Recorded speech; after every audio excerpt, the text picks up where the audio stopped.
You're listening to Level Up Weekly on Radio Harbor Country. Tune in live on the air at WRHC 106.7 and WRHC 93.5 or on the web at www.radioharborcountry.org. Enjoy the show. Welcome to the world of Level Up Weekly, a bounteous, open podcast filled with amazing loot, legitimately challenging enemies, but not too difficult to defeat, and of course, the EXP. Join our fellow big headphone adventurers Dylan the Dude and Spernaday as they journey on a quest to find the EXP from gaming news and discussion.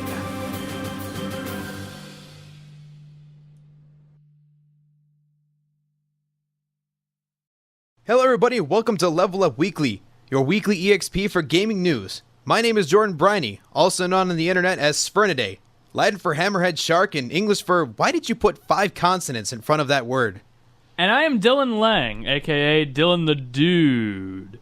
You may know me from my critically acclaimed shows including All Over the Planet, The Unnamed Rockcast, The Loudcast, and All Dogs Go to Heaven 3, The Return of Jafar. I'll leave it up to you to test out the validity of one of those. This show is a show that Dylan and I constructed months ago that you get the pleasure of hearing for the first time over the radio waves. And if not, we welcome you back to another episode, and we're glad to have you on this experience-filled quest to find what we call EXP, which is the current trending topics in today's video game industry, whether from esports discussion, news conference coverages, new game releases, and also challenging topics like the psychology of why we play video games, how gamers become salty and toxic, as quotations go, and how to fix that exactly, and other awesome discussion episodes. This show is in conjunction with a charity team called Level Up for the Kids, or FTK. Every year, we host a charity gaming marathon to benefit Extra Life and help out the kids over at the Helen DeVos Children's Hospital in Grand Rapids, Michigan. If you'd like to hear more from the show, we will be here every Thursday night at 9 p.m. Eastern Standard Time on Radio Harbor Country, WRHC 106.7 and WRHC 93.5 FM, or on the web at www.radioharborcountry.org. That's 8 p.m. Central Standard Time. Central Standard Time and 6 p.m. Pacific. And 2 a.m. BST, if you're really listening. Do you like that note? If you're really listening to us from across the pond. That was great. You're glad that I put that note in there. Just in case. You don't know if someone wants to listen to us live and they're just a nocturnal person. They could also be a third shifter. You can tell we're pretty off the cuff here as I didn't read too far into the script. Oh, no. Oh, it's no worries. This isn't a script. What are you talking about? You're crazy. Anyway, you can catch our episodes on Podbean at www.levelupweekly.podbean.com. We have some awesome content on there, such as our thoughts on E3, our debate on what streaming platform is considered the best, and why esports is truly an actual sport. Make sure, if you like what we do, to support us on Patreon, patreon.com/levelupweekly. And patrons who contribute $25 or more per month can get an exclusive podcast dedicated to their own listening ears. That's an introduction that I'm glad that we got over with on the radio station. Yes. And now it's time to shoot the breeze. Yes, and for those of you that are joining in for the first time, welcome. We are very glad to have you here. It is great to be able to be in front of such a beautiful audience such as yourselves. I can't actually see you right now, but I'm just going to assume you're a very beautiful audience. And for us, as I was saying before, this is something that we've been doing for a couple months now over on our other different platforms, whether it was Twitch and YouTube and Podbean and iTunes and all those other ones. And now we get the opportunity to go kind of old-fashioned, but also the original awesome fashion, which is over the radio waves. So thank you for tuning in, everybody. And we should probably give a little bit of a history lesson for all those people that are new to us listening on Radio Harbor Country, and even new listeners on Podbean or any of our other places you can listen to us at. We actually had the concept for the show years and years ago, but we've kind of more refined it, fine-tuned it into the show that you're hearing today. This was... And I love telling this story because Dylan and I are the kind of guys that you get done with your night classes at the college and you bump into one of your colleagues as you're walking out to your car, and then you just kind of sit there and have these random conversations in a college parking lot for 2 hours, and people are like, wait, where did Jordan go? Where did Dylan go? Oh no, they're out in the parking lot just randomly talking about something. And it kind of took a couple weeks and eventually a couple months until we were like, wait, why don't we just turn this into a podcast? Because it's kind of getting to that point. Yeah, why are we not putting this out there for everyone else to enjoy, since we're enjoying it clearly enough? I think the TLDR version is that we just like to talk, Dylan. Either that or we just really like to hear ourselves talk. One of those two things. I don't know what you're talking about, although I do love listening to my own shows. Thank you. Maybe that points toward that wasn't certain direction. narcissistic by any means. I'm glad that we got that out of the way, that we're both very humble people here. But Excessively humble, of course. But outside of that, today's episode really doesn't cover a lot of major news that's gone on here. Throughout this week, there hasn't been anything that's been outstanding. Obviously, the last week that came in, there was things like Splatoon 2 that released. Nothing really that blew my mind that I felt like we had to touch up on that was really anything that was like, whoa, I think this should definitely be something we should talk about, because Splatoon 2, in its natural sense, just really feels like the first game. And of course, to play that game competitively, if you'd like to use VoIP systems, of course, the Nintendo app is still bonked. So good luck with that. Congratulations, Nintendo. You can't make a platform. Server maintenance. Oh, server gosh. maintenance. You know, they have the actual app running now, by the way. Oh, finally. The problem is that the VoIP system is still horrendous. And here's the catch-22 to it, is that if you want to use this app, you have to have your phone open at all times. You cannot let it go to sleep or go on lock. If that screen shuts off, you're done. That is a major design flaw. Yeah, and they wanted to use this as a major platform on their phones, and for some reason they didn't want to integrate it on their system. But then again, this is also, if you look at the PC spec components for it, is kind of why this was supposed to, and in my opinion, was going to be why it was going to happen. That is, man, it has potential. It really does, but just choices made. I'll credit Total Biscuit for saying this. So it's basically funny how most systems you see today, they have Netflix and VoIP systems. Even the PlayStation 2 and the Dreamcast had VoIP systems back in the day. Were they good? No. No. But they should have evolved and gone into the direction that they did, such as we see with the PlayStation and Xbox systems. But of course they didn't. So now we have Nintendo. Excuse me. They did. Sorry. My bad. Nintendo didn't. They felt like they reverted back to those old days where they don't have Netflix on a Nintendo Switch and they have a really cruddy VoIP system. Is Netflix actually not on the Nintendo Switch? That is correct. That seems like just such a common thing. You would think that for a portable platform to play games on, you would think that that would be like the prime time substitute to use a Netflix system for. It's like, oh, I'm on the go. Hey, I can catch something on Netflix while I'm waiting for my flight in this airport or something. But no, apparently not. No, you should have brought your iPad or your Samsung Galaxy tablet. Or any other mobile device that does literally everything better.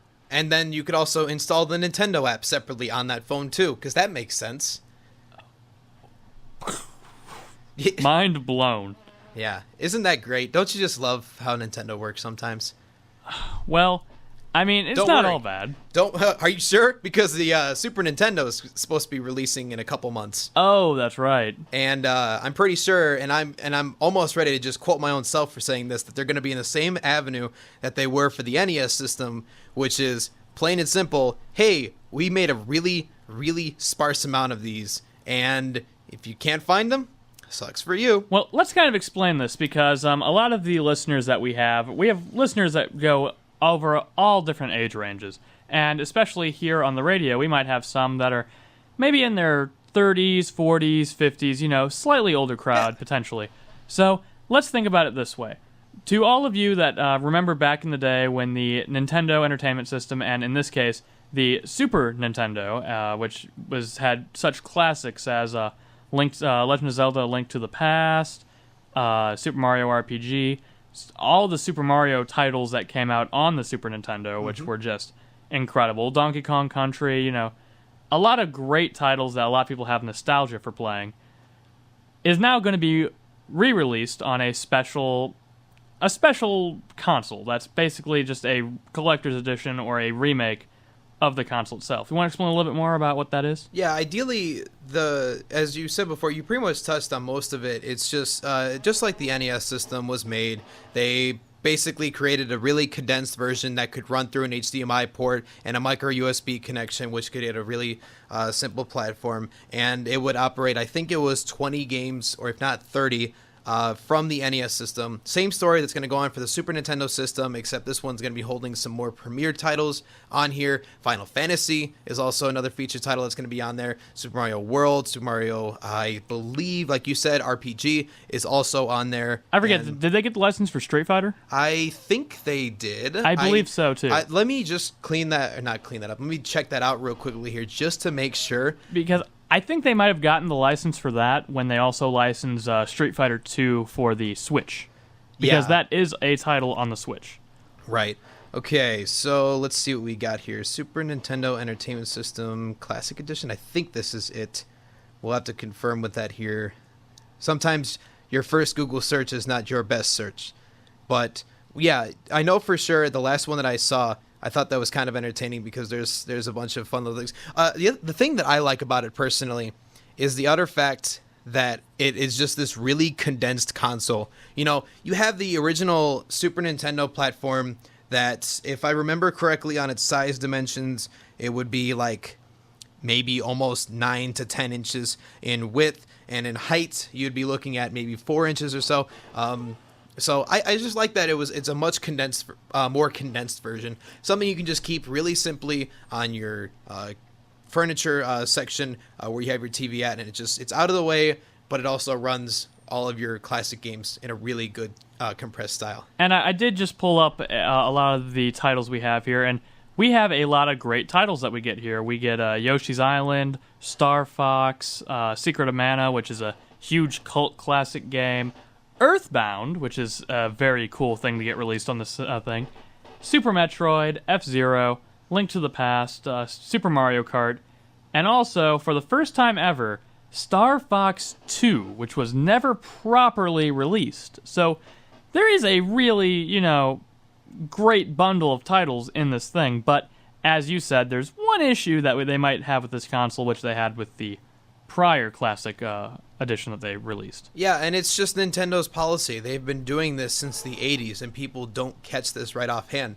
And this drives me nuts. And, let's just take a minute or two to talk about this, because this always drives me nuts. For Nintendo, they've always had a high demand for their systems. The Nintendo Wii, up until this point, unless my research was incorrect, is still the highest selling platform here, either in the States or outside internationally, whichever that it came from.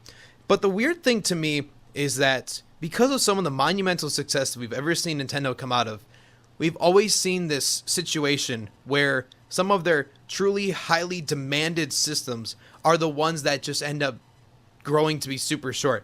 NES was a great example. Even the Switch at this moment is another perfect example. The Wii U didn't have that problem because they weren't selling that many to start with.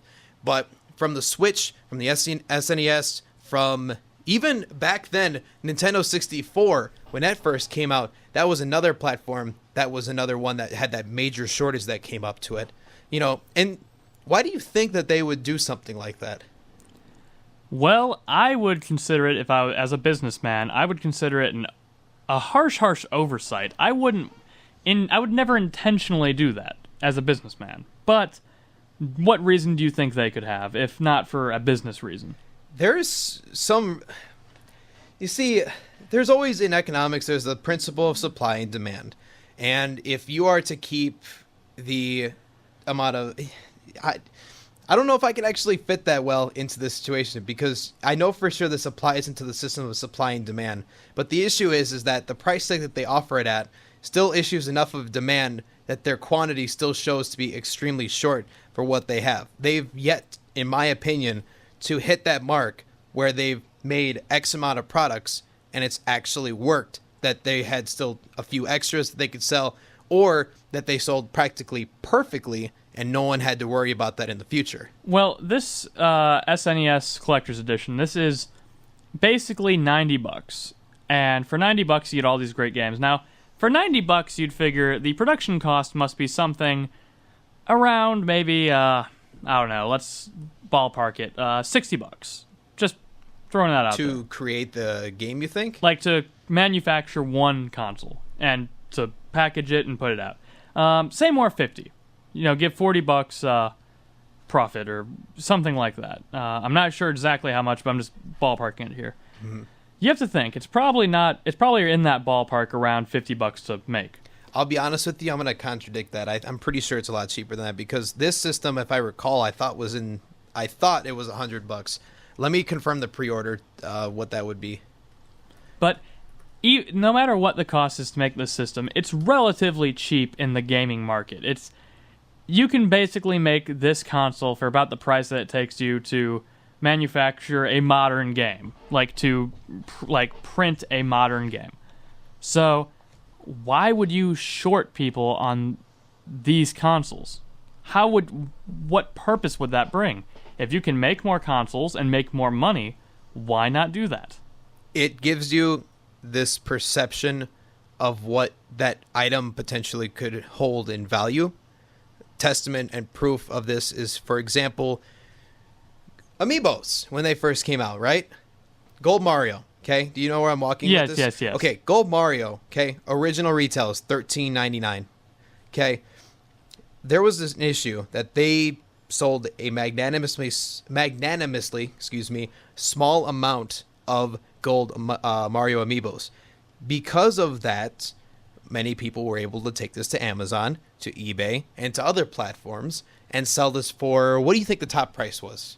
Oh, hundreds at least. No, thousands. $5,000 for spending $13 on this system because they perceived that this physical item, which gamers typically have a higher tendency of collecting, will typically go in and say, I'm willing to spend that price tag. And sure enough, it did get sold. And I can confirm that if you look on eBay. But how does that benefit Nintendo in any way is really a question here. Perception of value. That's really the best way I could interpret that. It's the ability to say, I have item A and I only have 3 of them. Because I only have 3 of them, it makes it look like as if I have I only have these 3 items, which means that if you're one of the 3 people that own this, that it could potentially be wielded back as being very valuable. Silly example, not related to gaming, is like the diamond industry, actually, for a fun fact. There's a ton of diamonds. Let's just be real with that. Oh, of course, yeah. There's a lot more than people think that there is.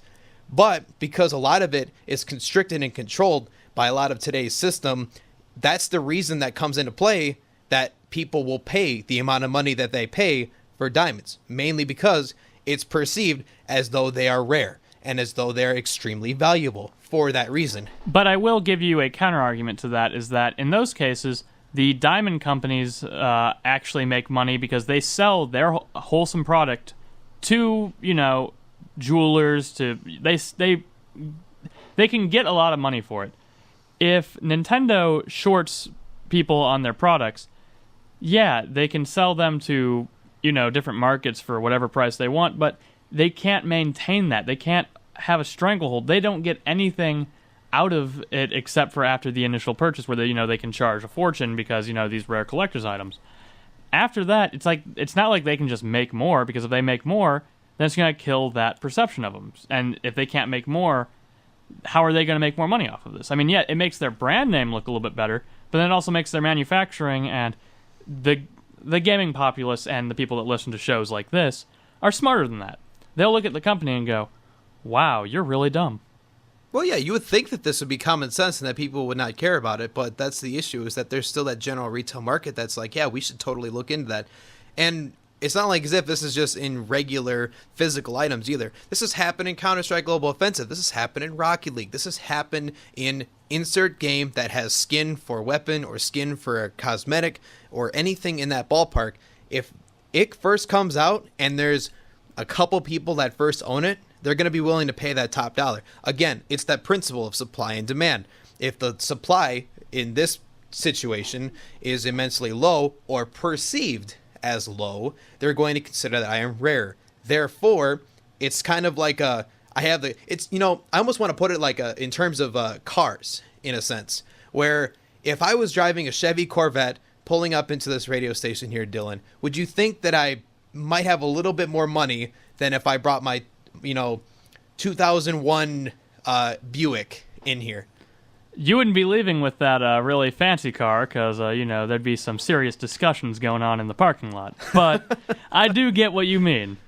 But, and that's what is crazy about the retail market itself and just in general how business can operate like that. It's to understand that system where, because of the fact that you made such a few amount. For Nintendo's case, though, I hate this, honestly, because we all know that they can make more. This is an easily mass-producible item that can be used, and they're well aware that the North American area and industry is just immensely well known to buy a lot of their product. I mean, outside of Japan, we are practically their reason that they throw everything over this direction. So it makes sense why you think Nintendo should be like, well, we should just make more. Why would we make this perception that they're just such a high value because they're so rare? That's stupid to me. You would rather have your console in everybody's household. That's something that would make more sense. You'd make more money. You'd be able to follow in with it. You've established that brand. It should be a pretty easy system to operate. And I'm not saying mass produce it to the extent of being, the best-selling console of all time, but I am saying at least produce enough of them that you can sell them for a decent price while have them still be a technical collector's item. Right. Because there are some collector's editions of games that, there's about, 10,000, 15, 20,000 versions of the collector thing, and, that's a low amount, especially for, a big release. But then there's some games that, hey, here's a collector's edition that is, basically produced about as many of them as there are the regular edition. And if you get this, it's still collector's edition because we're not going to make it forever. That is kind of what I see as the SNES Classic could be, and that would be the most financially beneficial way for Nintendo to do it. I agree. And you would think, like I said before, you would think that this is common sense to it, but the thing that we're going to be seeing soon, and this is based off of what Reggie had said, Reggie Fils-Aime, if you don't know, that is one of Nintendo's, basically, I like to call him the NA Nintendo, because he obviously represents us over here on the North American side. The head honcho of Nintendo of America. Yep. And what he had said before is when the Super Nintendo Classic was announced was, hey, we've listened to your feedback, and we want to make this the best thing that we can possibly do. Of course, we're going to see what happens in a couple months, because I'm already hearing a ton of pre-orders have been canceled already, which is giving me the indication that that's probably a lie. Yeah, it doesn't seem very promising. It wasn't very promising for me when I pre-ordered the South Park Stick of Truth sequel, and then I see a bunch of pre-orders getting canceled for it. I'm like, what's going on? Oh, it's moved to next year? Oh, this is not good for production. What did I waste money on? Yeah, that's the fun part about it sometimes, is you get curveballed by pre-orders. What a great situation. But I get to play Super Metroid on this super rare system. To answer your question, by the way, to probably produce the Super Nintendo, I don't imagine it probably being any more of a cost than $30. The original sale price is $80 to get it as a pre-order, to answer your question. So you have to figure it's pretty easy to make, pretty cheap to make. And you have to think, it's probably around the same as it is to make a full-fledged disc just game release. Right. I mean, that's... Maybe I'm just missing something here. I don't know. Maybe Nintendo, maybe they're really geniuses. They know so much more about the business world than me.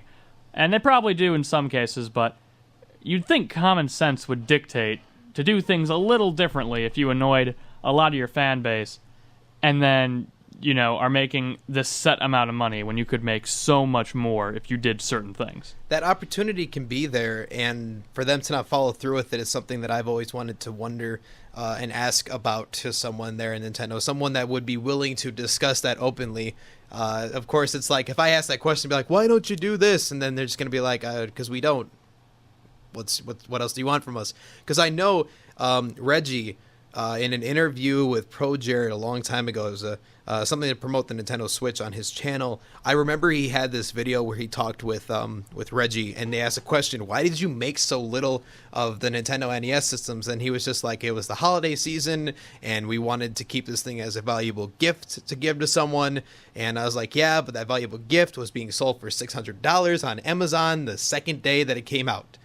So, please answer that question for me. The secondary, you should not make a market, or you should not create a secondary market that gets that out of control. You know, the other thing, too, that comes into play, you know how a lot of older items progressively increase that value of it? Well, you know, of course. A guitar that was signed by a famous artist once upon a time, or just in general, a product that was created from something a long time ago that was like, this is a really cool thing. It was a household item, blah, blah, blah.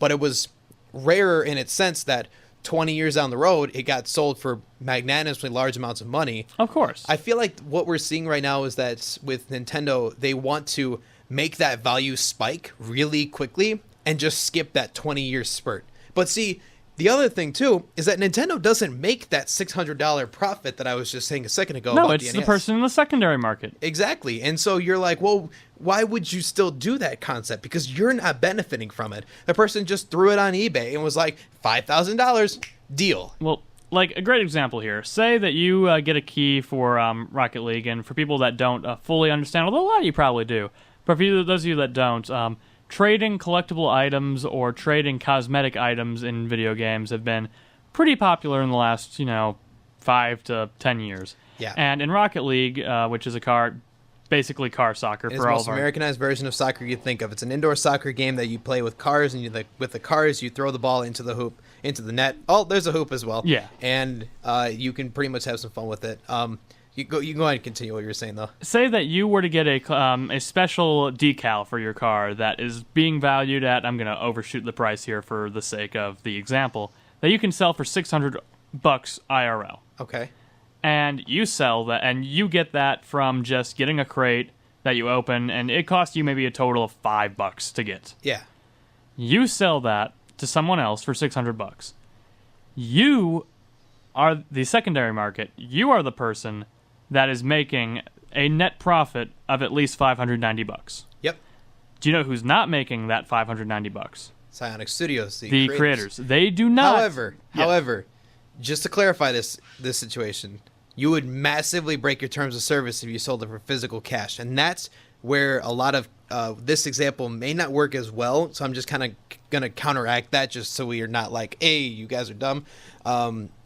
For Counter-Strike and for also in addition to Rocket League and some other skins related games that come in with this, what you'll notice is that typically in their terms of service, it has to be in-game currency transferred at all times. So for example, a key is worth $1. So I made 590 keys to basically put that in context. But even sadly, that also... Theoretically, that's still money though. Theoretically, but also, it's not going to stay on the straight and narrow all the time. There are going to be people that will do, like, deals that go against the terms of service. Mm-hmm. And, those people may be punished. They may not. But if they don't get punished, and, say they do that for, hey, we'll trade you this rare item for this many keys, but also this much money IRL. And then you're like, okay. So I made $590. Psionic Studio didn't make that $590. So, yay me.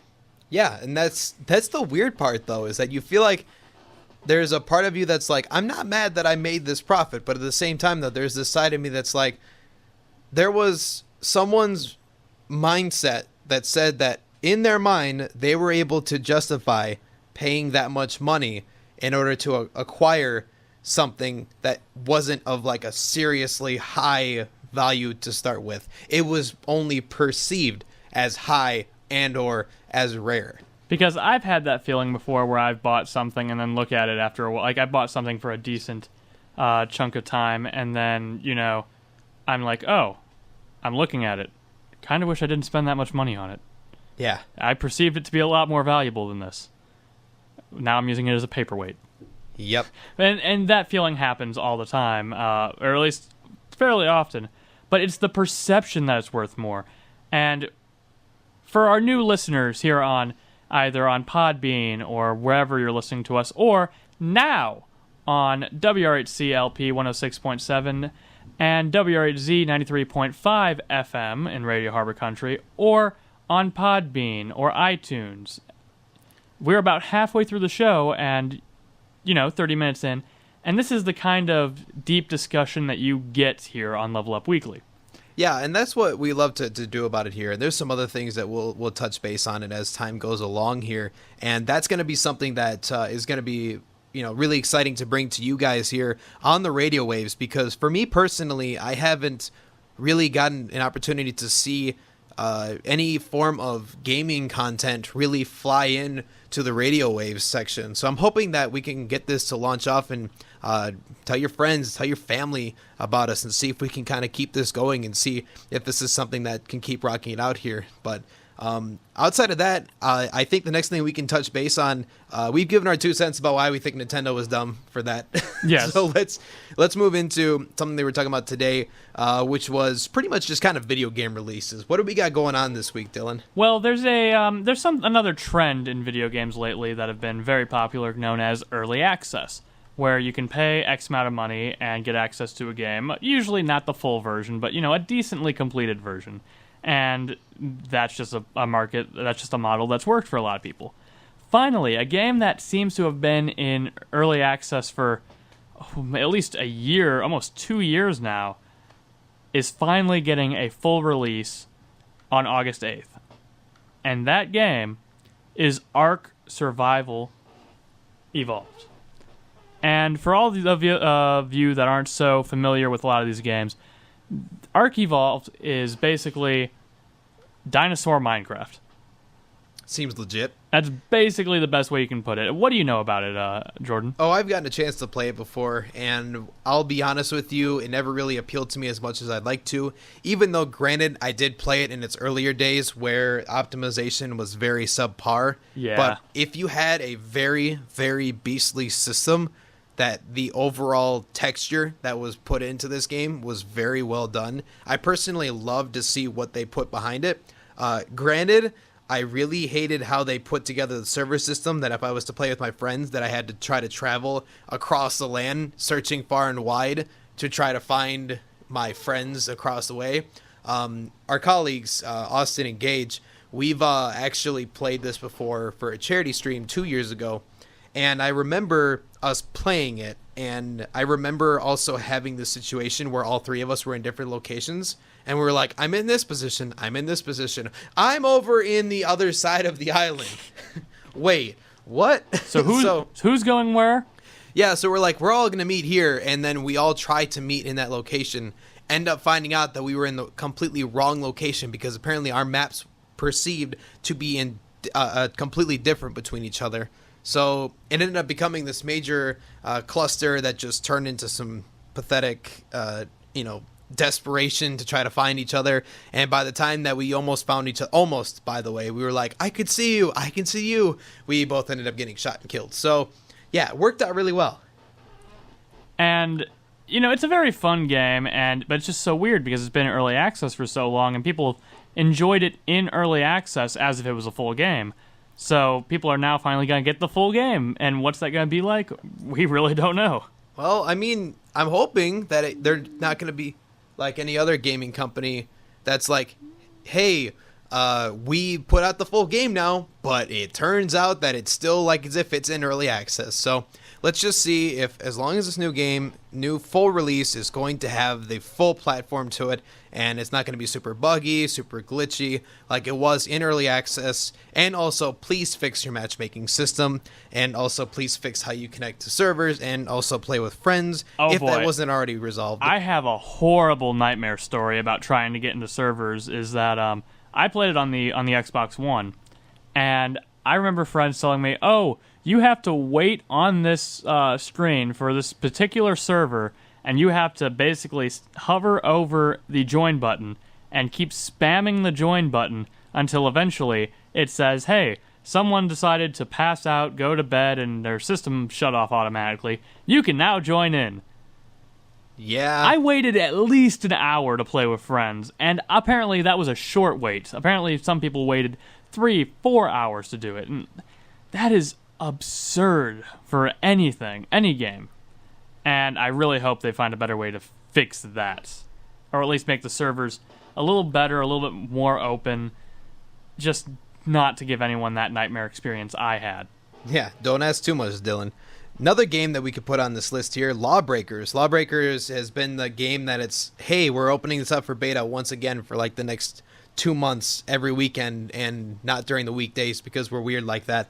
So Lawbreakers is coming out on PS4 and PC. Going to be a good system to see what that develops into. I'm kind of excited to see what's going to come out about that. Do you have any additional thoughts to add on that there, Mr. Dylan? Well, Lawbreakers is a game that I haven't been watching as closely, although it's very much in the same vein. It's basically it's basically like Sea of Thieves, where Sea of Thieves is an Xbox One and PC, like it's for those two consoles exclusively.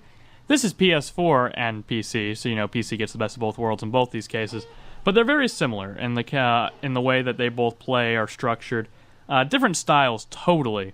But I'm pretty excited to try this game out and just see what it's like, since I haven't actually played any of this at all, unlike Sea of Thieves, which I have put some time into. Yeah, there's a lot of things coming out here this August, which makes sense. It's usually around that time. Escapist 2 is also coming out for PS4, Xbox One, and PC, so it'll be available via Steam or either by the Xbox Store or just in general the PlayStation Store. So that'll be cool to see. Well, dropping on the same day as Lawbreakers and Ark Survival is a game that you might enjoy more than I, as you had a little bit more experience with this, is the Mega Man Legacy Collection 2. Let me see what is included in this Mega Man collection. Because it's Collection 2, so you have to think that there were things in Collection 1 that you're probably not going to get. I would hope so. Otherwise, that would be a really big waste of my time. Hey, you bought Collection 1, buy Collection 2, which is Collection 1, but better. This is Collection... Wait, we made this Collection 1. It'd be even great if on their launch they accidentally packaged the original Legacy Collection with it. That would be incredible. I would love that. To answer the question I had earlier, it is Mega Man 7, Mega Man 8, Mega Man 9, and Mega Man 10 all mixed into the same collection. So I'm excited about that because Mega Man 10, Mega Man 7 were genuinely great games, and Mega Man 9 and 8, I'll be honest with you, I don't remember enough to really claim that out. I know for sure 10 is my favorite out of this list here, and knowing me, I would definitely like to pick that up and try to play it. And it's definitely going to be a fun retro game to get. But another one that's a little up your alley, as you are a very big fan of the Telltale games. Where's my 80s music? We need some 80s music. Guardians of the Galaxy Episode 3 is dropping in the middle of the month.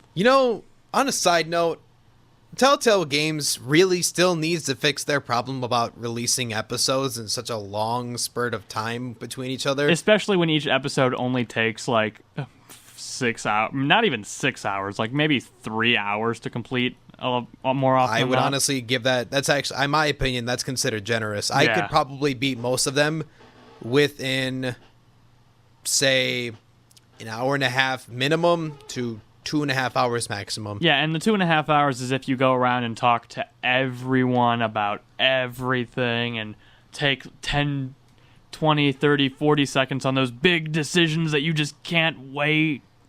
They had me really toiled in A New Frontier, by the way. Oh man. That was some real tearjerkers right there. But Jordan, I think you would really enjoy, from what I've played of Guardians of the Galaxy, I think you would really identify with Star-Lord, your protagonist from the game. I think you would really enjoy it. Okay, I know people have compared me to look like Chris Pratt before, but do you really think that we're the same personality? You have, I think, similar enough. I think you could identify with the core character enough. You're kind of right, because Chris Pratt does remind me of, and this is going to be narcissistic, he does remind me of me. I love him. I kind of genuinely enjoy his off-camera personality. Anyway, this isn't the Chris Pratt appreciation show. This is Level Up Weekly. Dance off, bro. Oh, no. But let's not get into that. But very, very, very good game. Later on in the month, we have Uncharted: The Lost Legacy, which is a DLC pack, kind of akin to the DLC that was released for The Last of Us, where you don't play as the protagonist of your main action-adventure game. Instead, you play as the female protagonist, which very interesting. Do you play as the wife? Yes. Okay. Why don't I remember her name? Because every Uncharted fan is going to hate me right now because I don't remember her name. What is her name? Nathan Drake and her... She's been in every Uncharted game, and why does my brain not remember that right now? And man, for her to put up with Nathan Drake for all this time, I mean, man, that's one good wife. To put up with Nathan Drake. Technically saying, well, okay, in Uncharted 4, yeah, they were together, they were married, but I remember in, I think it was 3, or if not 2, there was a point that they was like, nah, I'm done, and they weren't about to go in and be a thing. Well, okay, no, let me rephrase that because that's not correct. And someone in Uncharted is probably going to hate me for not knowing this, but I know for a fact that when they first met, second game, nothing really. Third game comes in, yeah, you can start seeing the sparks. Uncharted 4 comes in, then you're like, okay, cool, they finally shipped the couple. We did it. They finally smooched. They finally got together. They did it. Everybody starts clapping in the background. Everyone in the production that's doing the voice, there's the guy in the booth doing the voice acting, and then everyone's in the background, and as soon as they make this scene, everyone's in the background going, we did it, we did it. Well, I remember, good job, Jonathan. I remember Troy Baker, a prolific voice actor who's good friends with the voice actor Nolan North, who plays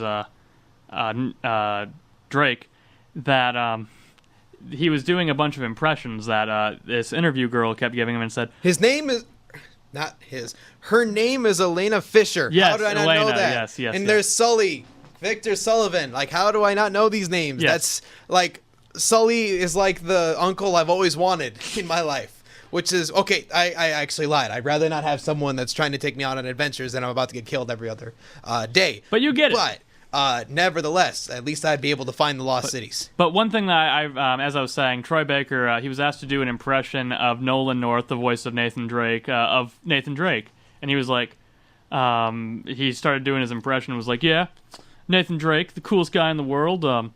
Yeah, that Troy Baker, he's pretty cool, unlike that Nolan North guy. And then Nolan North came behind him and like was just staring at him with like big eyes, and he's like, I'm totally getting hit in the car later.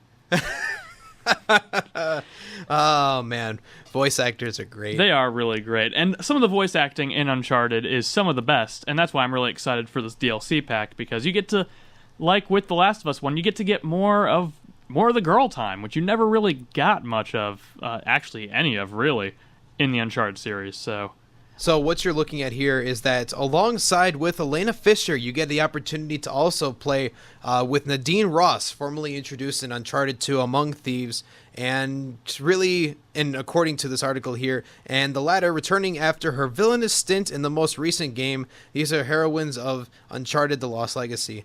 So this will be excited to see. If I remember correctly, I recall, yes, she is going to be the antagonist in that situation then. Yes, okay, got it. Cool, that settles that up for me then. Chloe Fraser and Nadine Ross, the former introduced in Uncharted 2, as I was saying before, yeah, they're going to be your rivals, basically.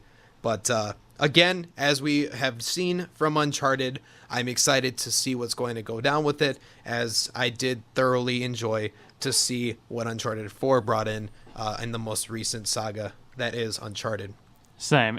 And we have 4 more games of interesting note, and I'd like to, one of which I believe you're actually a little bit familiar with.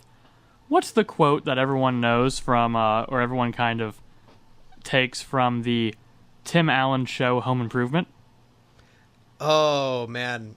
I was ready for you to quote something else, so I'm kind of sad now, because I was about to go into my Mr. Rogers mood and go, howdy, neighbor. Oh, we've got 2 good ones. Howdy, neighbor. Hello, neighbor. Hello, neighbor is the game we're talking about. And you've actually played this. Yes, I played the alpha, and they actually just gave me my key to play the full version. And I do need to get to that, because the new game, since I played it in alpha, has been thoroughly cool to see where they developed it into. You have different maps that you can go into. It's not just like hey, walk across the street, you'll find his house. That's a cool story. And then, go find the basement. There's nothing else whatever except for a bed that you can hide under and all the telltale secrets that happen underneath there. Like probably Half-Life 3 is sitting in that basement or something. Who knows? Anyway. So, Hello Neighbor is a cool little game that your idealistic goal is that you feel like you're just really suspicious. about your neighbor and you feel like this dude's got something going on that you need to be investigating and, uncover his secrets and find out that he's like this major, super spooky, scary skeleton that shivers down your spine, and he's just out there to try to get you. And of course, naturally, as you'd walk into his house, he tries to defend it and is like, hey, why are you trying to get in my basement? So that's basically what Hello Neighbor is. That's a really, really compressed and generalized version. Yeah, and that's really about all you need to know, because anything else is a spoiler from what, some people like the game theorists have, done videos on, which gets deep into the lore of Hello Neighbor, which, you'll figure out for yourself as you play the game. Another game that might be a little bit interesting, have you ever wanted to mix cute little bunny rabbits with with an ungodly amount of antidepressants and Mario? Oh yeah, we talked about this in E3. We can actually add this in again. It's Mario and Rabbids. We were talking about this last time. August 29th. That's its release date. We said this before. It's a really weird concept to be able to put the Rabbids together with Mario, and to see a rabbit in a Peach costume to me is both adorable but also really stupid in its sense, but it's really funny to also watch. So this game's going to be interesting. It's going to be chaotic, but I think it's going to be a good sense of chaos. And I would assume that Nintendo's not just going to lease out their license and be like, ha ha ha, we could do this. I mean, it's not like the Switch has anything else. It's not like this game being released on it will hurt the Switch in any way. I mean, they just need games at this point. It's kind of like as if they just owned a house and they need furniture in it, and that's what they're going to see. This is just going to be that one little stool that you put over in the corner. And it's like, people probably won't use this often, but there's a possibility that if you had a really big party, that someone will sit on that stool. That's about accurate, yeah. But now, for the final two games, do you like intergalactic space... Well, intergalactic space is redundant. But do you like games about intergalactic space aliens that come down to Earth and you need to use your wits and your resource management to kill them? That are completely true and based on a true story? Yes. Well, is it? No. No. Well, I would hope not. Otherwise, there's some conspiracy theories that we'd have to cover underneath in a separate podcast. XCOM 2, War of the Chosen. I am not personally a big XCOM fan, but I know it's a big game, a big name game, and I thought we'd be a good thing to mention it here. But the one game that I actually am surprised you have not played the original of, and it's going to be the last game we talk about here, since we are running into about the 47-minute mark of this broadcast. And I'm surprised you haven't played the original version, since you really enjoy the Telltale games. The Telltale games? The Telltale games. Telltales. Life is Strange, the prequel sequel, is coming out at the very end of this month. Okay, to be fair, I haven't completed it. I've started to play through it. You have started? I really did enjoy it. I thought it was very cool, but then I was like, really getting into the, crap, I'm about to get into this like adolescent teenager mood, and... everyone hates me in the world kind of mood. And then I also know someone spoiled it for me. I'm kind of mad. Someone spoiled it for me and told me about what was happening toward the end. And I was like, I don't want that ending. I don't want that to happen. Whenever I play, my hair goes over my eye like this, and I get really depressed. Oh, man. But it was a very solid game. And the prequel sequel, which, I mean, it's the sequel game, but it's actually a prequel. Weird. But yes, Life is Strange Before the Storm is releasing at the end of this month, and apparently it is actually going to fix a few issues that people had with the prior game, mostly with some of your choices and the further elaborating the time power system. Yep.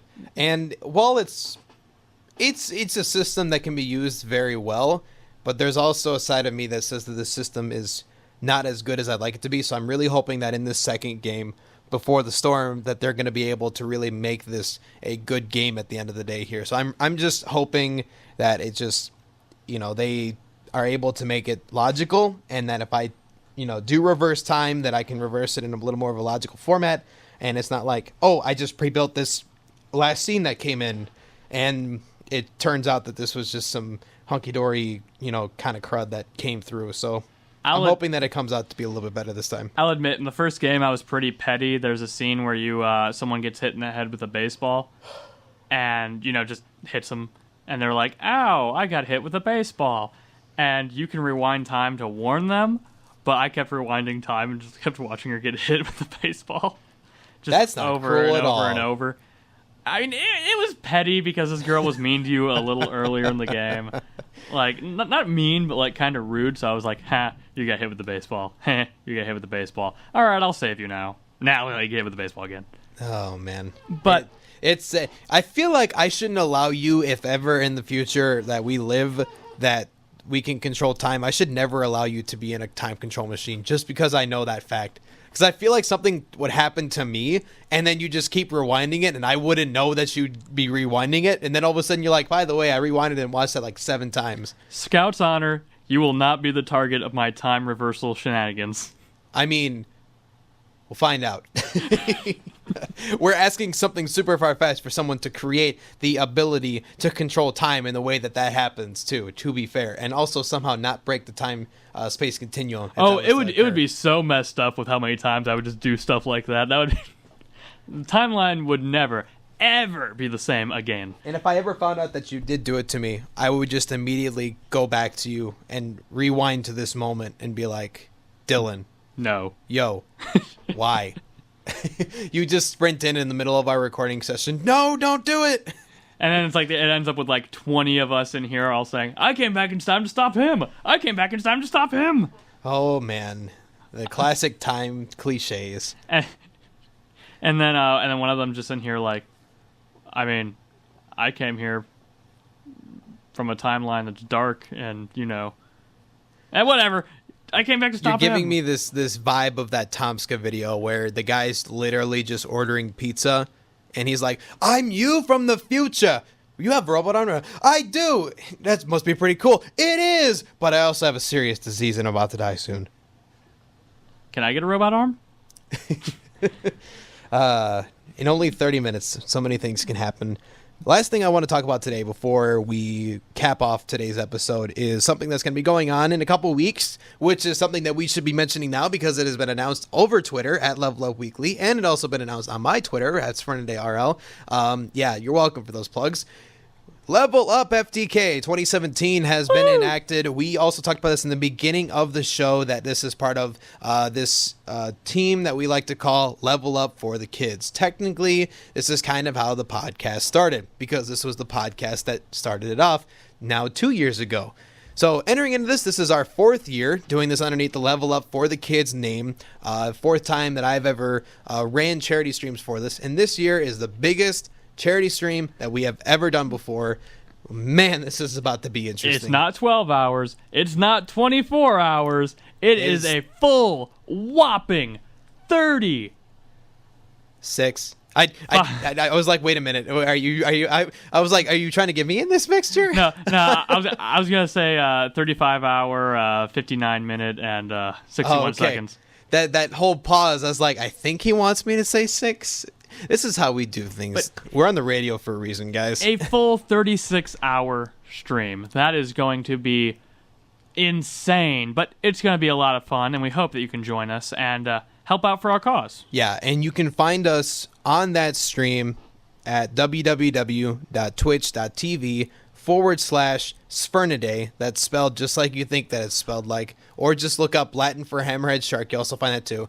But I'll spell it out just in case. SPHYRNIDAE. Again, that's twitch.tv/SPHYRNIDAE. You can check that out over there. 36 hours. $3,000 is our goal for the day, and we're hoping that we're going to be able to accomplish that. All proceeds will be going to Helen DeVos Children's Hospital in Grand Rapids, Michigan, and we're hoping that you guys will be able to help us in our cause, help out for us over here in the state of Michigan, help out one of our best children's hospitals to continue performing the best capabilities that they can, and help out those kids, because that's what it's all about at the end of the day. It happens to be the hospital that Dylan, the dude's younger brother, goes to for his diabetic treatment or his diabetic medications, and they've been very good to us over the years, so it's great that we can do something to give back to them. Yep, exactly. Right over in the Grand Rapids area, they are fantastic people.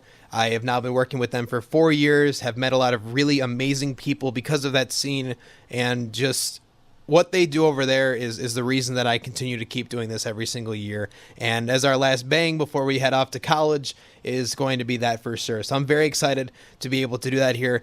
Dylan and I will hopefully be on most of the time, if not all of the time, and we'll have some of our close friends and maybe some special guests mixed into that scene as well. Yep, stay tuned for whatever the lineup of what we'll be doing and what we'll be playing on that stream will be.